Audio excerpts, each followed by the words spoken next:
महाराष्ट्र की राजनीति में बारामती का अहम हिस्सा रहा है और उसकी वजह है शरद पवार, क्योंकि यहीं से उनके राजनीतिक और सामाजिक जीवन की शुरुआत होती है। इस वक्त हम शरद पवार का बारामती का जो घर है यानी कि गोविंद बाग, वहाँ खड़े हैं। इसी घर से कई महत्वपूर्ण निर्णय शरद पवार ने अपने राजनीतिक और सामाजिक जीवन के लिए हैं। कभी इसी घर में अजित पवार का आना जाना रहा है। शरद पवार का जो परिवार है वो एक साथ दिखा है, लेकिन अब यह परिवार जो राजनीतिक और सामाजिक जीवन में है अब वह बटा हुआ सा है। न सिर्फ राजनीतिक संगठन बल्कि परिवार भी बटा हुआ है, क्योंकि अजित पवार ने अपना संगठन अलग कर लिया है। इस वक्त वो एनडीए अलायंस का हिस्सा है और शरद पवार इंडिया अलायंस का महाविकास आघाड़ी का हिस्सा है। राजनीतिक दल कभी एक हुआ करता था, परिवार कभी एक हुआ करता था, लेकिन अब वह बटा हुआ है। जहां गोविंद बाग में हम खड़े हैं ये शरद पवार का घर है और यहाँ से सहयोग सोसाइटी यानी कि अजित पवार जहाँ रहते हैं उसकी दूरी तकरीबन 7 किलोमीटर होगी, लेकिन जिस तरह का घटनाक्रम बीते 1 वर्षों में देख रहे हैं उससे साफ है कि शरद पवार और अजित पवार की जो दिलों की दूरियां हैं वो इससे कहीं ज़्यादा है और अब वो पटती हुई सी कहीं नज़र नहीं आती। आने वाले समय में यहाँ बारामती की जनता किसके हिस्से में कितना मतदान करेगी, किसे पार्लियामेंट भेजेगी, ये देखना बेहद महत्वपूर्ण और दिलचस्प होगा। महाराष्ट्र की 48 लोकसभा सीट में से एक सीट है वो है बारामती की, जिस पर सभी की निगाहें हैं और वजह भी खास है क्योंकि एक ही परिवार के 2 लोग इस चुनावी मैदान में इस बार बतौर उम्मीदवार उतरे हुए हैं, यानी कि एक और सुनीत्रा पवार जो अजित पवार की पत्नी है, तो दूसरी और सुप्रिया सुले जो शरद पवार की बेटी हैं। यानी कि ननंद और भाभी की लड़ाई जो है वो इस बार बारामती की लोकसभा सीट में हमको दिखाई दे रही है। सबसे पहला सवाल आपसे कि हर बार आप सुप्रिया सुले को आप लोग ने संसद में भेजा, पार्लियामेंट में भेजा, इस बार सुनीत्रा पवार भी हैं, यानी कि ननंद और भाभी एक ही परिवार के 2 लोग यानी कि पवार परिवार। किसे आप इस बार भेजना चाहते हैं? वही नहीं सबको सुनीत्रा पवार। वजह क्या? काम बहुत अच्छा है उनका, दादा का अच्छा है और वही नहीं सबका भी अच्छा है काम। आप क्यों किसे चाहते हैं जो पार्लियामेंट जाए? मैं तो पहली बार वोट करने जा रहा हूँ और वैसे देखा जाए तो मेरे भाई मेरे दोस्त सब अजय दादा और उनको पसंद करते, तो उनके ही इंसान को जाएगा वोट। किसे आप मतदान करना चाहते हैं और क्यों? तलवार की धार, महिलांकी रक्षण की ढाल, सुनीत्रा वहिनी साहब पवार। सुनीत्रा वहिनी साहब, आपने जैसे कहा कि सुनीत्रा वहिनी साहब इसके पहले कभी राजकारण में नहीं थे, लेकिन बिना राजकारण में रहे उन्होंने environmental forum of India through गौर गरीब हजारों लोगों के लिए काम किया, लोगों के आंखों के लिए काम किया, पर्यावरण के काम किया, मुख्य जो बेजुबान जानवर रहते हैं उनको पानी पिलाया। इससे ज़्यादा पुण्य का और क्या काम रह सकता है। प्रचार शुरू हो चुका है, लगातार जो है सभाएं हो रही हैं। शरद पवार हो, अजित पवार हो, लगातार सभाएं कर रहे हैं, अपने अपने मुद्दे रख रहे हैं, क्योंकि ये दोनों ही शरद पवार अजित पवार 2 विरोधी गुटों में फिलहाल हैं। एनडीए के साथ है अजित पवार और इंडिया अलायंस और महाविकास आघाड़ी का अहम हिस्सा है शरद पवार। इसलिए बारामती की जनता किसे चुनती है देखना लाजमी होगा, क्योंकि अब तक बारामती का मतलब शरद पवार और शरद पवार का मतलब भी बारामती रहा है, लेकिन अब सत्ता का एक अलग केंद्र भी बना है, वो है अजित पवार का।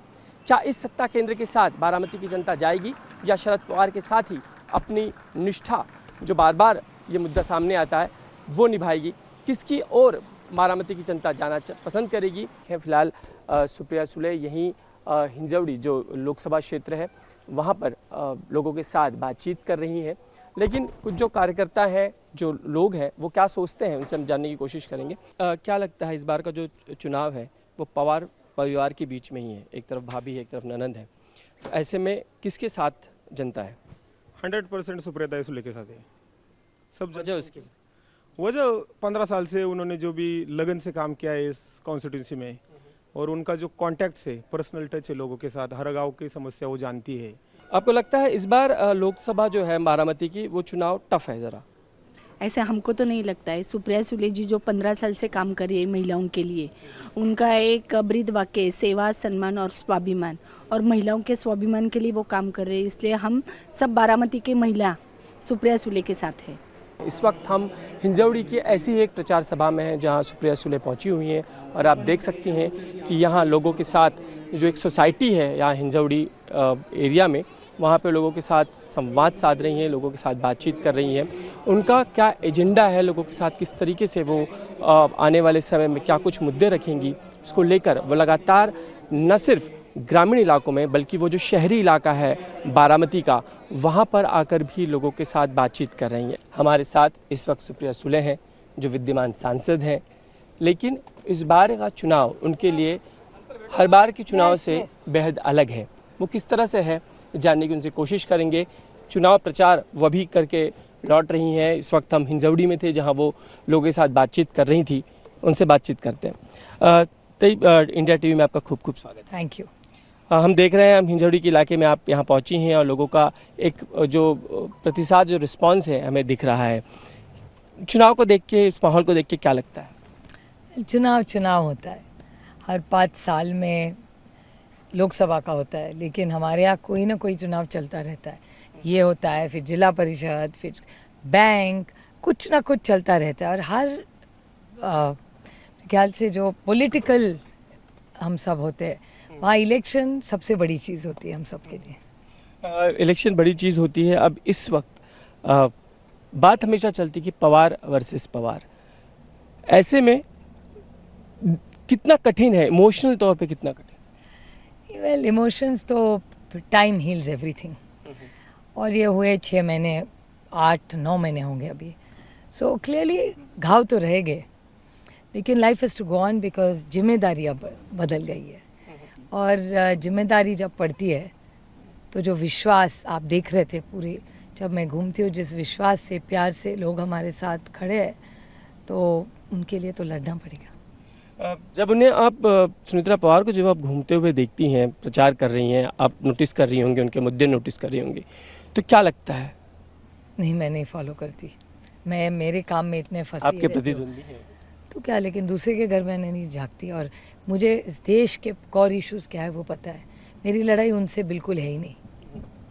मेरी लड़ाई ये जो गलत नीतियाँ केंद्र सरकार की है उसके खिलाफ है। मैं इंडिविजुअल किसी के साथ कभी भी नहीं लड़ती।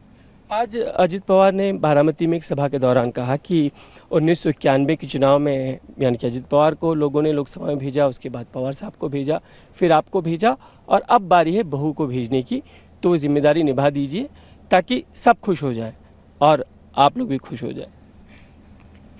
ये क्या कहूँ मैं, ये कोई घर की बात नहीं है, ये देश की सेवा की बात है।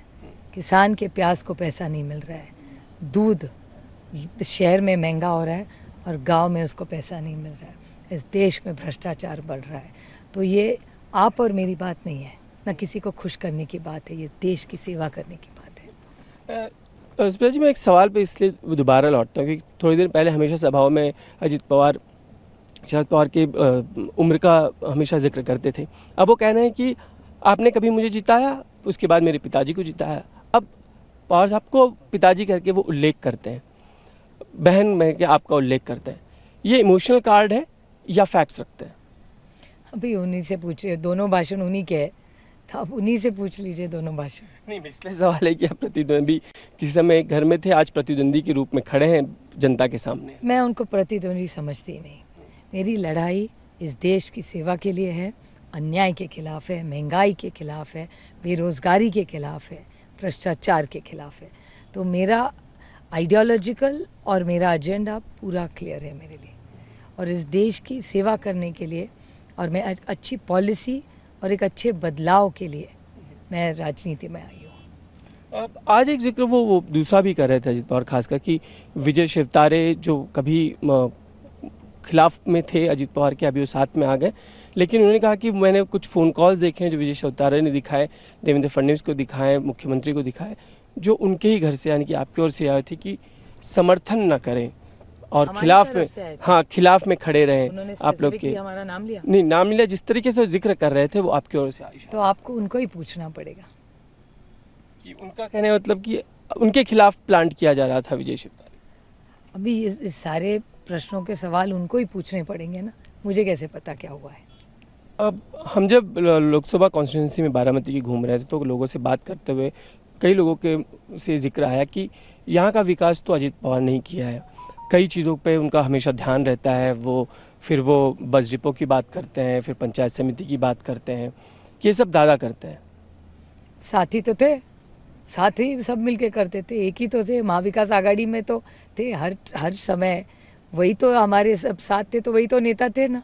तो कौन करेगा, नेता ही तो करता है ना सब। और रोल्स भी अलग है ना, वो तो लोकल एमएलए है, मैं तो एमपी हूँ।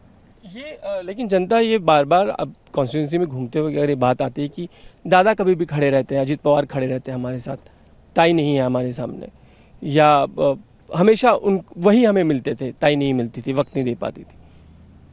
आप डेटा देख लीजिए, मुझे पता नहीं आपको किसके मिल रहे हैं आप, मैंने तो सुना नहीं ऐसे कभी। आप पहले ही है जो मुझे ये बता रहे, क्योंकि अगर आप मेरा पूरा ट्रैवलिंग देखे तो मैं निर्वाचन क्षेत्र में ही रहती हूँ। आप डेटा देख लीजिए, और आपको जिसने कहा मैं नहीं मिलती, उनसे मुझे मिलवा दीजिए। आपके कैमरा के सामने दूध का दूध और पानी का पानी कर देंगे। आप मिलवा दीजिए, चलिए अब भी मिल लेते हैं। बिल्कुल। सवाल ये भी कि आज जब अजीत पवार भाषण में कह रहे थे, उन्होंने कहा कि जो बुकलेट, पवार जब साथ थे तभी मुझे कहते थे कि तुम बहुत ज्यादा घूमती हो, उसका भी डेटा आपके ही चैनल पे होगा। नहीं, आपके तो वीडियोस आते हैं, अब फेसबुक पे हमेशा होती हैं या लोगों के बीच होते हैं, वो चीज़ें आती हैं सामने। लेकिन आज वो एक जिक्र ये भी कर रहे थे कि जो बुकलेट आपने आपके काम की, जो अब तक विकास काम आपने किए, उसकी जो जारी की है, उसका जिक्र कर रहे थे कि कई काम तो मेरे किए हुए हैं 99%, और उसका श्रेय लिया जा रहा है आपकी। सही है ना, एक ही साथ तो थे, एक ही साथ में काम करते थे, सरकार तो हमारी ही थी। महाविकास आघाड़ी 2.5 साल सरकार में हम साथ ही थे, तो साथ ही में तो काम कर रहे थे ना। मैं घर की ओर ज़रा आपके लौटना इसलिए चाहूँगा कि पवार वर्सेस पवार हर कहीं इस बात की चर्चा होती है। ऐसे में घर पूरा आपके साथ, यानी कि पवार परिवार आपके साथ है। किस तरीके से आप देखते हैं कि पवार का ये जो पवार पूरे फैमिली का सपोर्ट होना कितना आपको बूस्ट करता है? नहीं, मेरे लिए मेरी फैमिली बहुत मायने रखती है, लेकिन मेरे निर्वाचन क्षेत्र के लोग भी बहुत मायने रखते हैं। आज भी जरूर काफ़ी लोग अजीत पवार जी के साथ गए होंगे, लेकिन उनके घर के मेरे रिश्ते आज भी कायम हैं। हर जगह मुझे शादी में मिलते हैं, उनकी बीवियाँ बच्चे जब मुझे शादी में मिलते हैं, घर से खाना भी मुझे आज भी भेजते। तो ज़रूर वो अजीत पवार के साथ पॉलिटिकली है, लेकिन बहुत सारी फैमिलीज ऐसी भी है जो दिल से मेरे साथ है आज भी। दिल से आपके साथ है, लेकिन मैं इसलिए पूछ रहा हूँ कि सुनीता पवार आपकी भाभी हैं रिश्ते में, आप उनके नेचर को जानती होंगी। अब जब वो लोगों के बीच घूमती हैं तो लगता है कि ये इनका काम नहीं था, इनको ज़बरदस्ती दे दी। इस पे मैं नहीं कह सकती, क्योंकि वो उनके पार्टी का निर्णय था, उनका अंतर्गत मामला है। आप बड़ी बेरुखी से ये बात करें। नहीं, क्योंकि मैं दूसरे के घर में नहीं जाती, और मुझे किसी पे टिप्पणी करना अच्छा भी नहीं लगता, और मैं पर्सनल कभी नहीं बोलती। आप मेरा 18 साल का पॉलिटिकल करियर देख लीजिए, मैं किसी पे पर्सनल कमेंट कभी नहीं करती, मैं सिर्फ पॉलिसी पे बोलती हूँ। आपको इस बात को लेकर फिर दुख नहीं होता जब आप कहते हैं पर्सनल अटैक नहीं करते, लेकिन अजीत दादा की ओर से वो होता हुआ कभी नजर नहीं आता? आज की सभा का भी मैं जिक्र कर लूं तो जिस तरीके से वो बातों को और आपके लहजे में आके बात करते हैं, आपका जिक्र करते हुए करते हैं, उनकी स्टाइल है। मैं खुद का मैं अकाउंटेबिलिटी दे सकती हूँ, दूसरे का कैसे दे सकती हूँ? आपको लगता है कि अजीत दादा बदल गए? मैं इतना नहीं सोचती, क्योंकि मेरे निर्वाचन क्षेत्र में पानी का इतना बड़ा प्रॉब्लम है और इतना सूखा पड़ा हुआ है, मैं इतने व्यस्त हूँ उसमें, तो मेरे लिए दूसरा कुछ अभी मायने नहीं रखता। एक सवाल ये भी पूछ लूँ जुड़ा हुआ कि लगता है कि जिस तरीके से, ठीक है राजनीतिक संगठन अलग कर लिए हों, लेकिन फिर भी कुछ लिहाज होते हैं, उम्र के होते हैं और नैतिकता के और नैतिक मूल्यों के भी होते हैं, वो रखने की ज़रूरत है। अजीत पवार को वो नहीं रख रहे। आप सवाल पूछ रहे हैं उनके बारे में, तो उन्हीं को ये सवाल पूछे ना, मुझे कैसे? मेरी नैतिकता और मेरा लिहाज और मेरे संस्कार ये मेरे हैं, उन पे मैं कैसे टिप्पणी कर सकती हूँ? उनके क्या है वो आपको उनको पूछना पड़ेगा। आप लोगों के बीच घूम रही हैं, कितनी मार्जिन से लगता है कि आप ये चुनाव जीत जाएंगे? मार्जिन तो नहीं कह सकती, लेकिन मेरी कोशिश रहेगी कि मेरी ईमानदारी देखिए, और मेरी ईमानदारी मैं नहीं कह रही हूँ, मेरे विरोधी भी कहते हैं कि सुप्रिया सुले की सबसे बड़ी ताकत मेरी ईमानदारी है।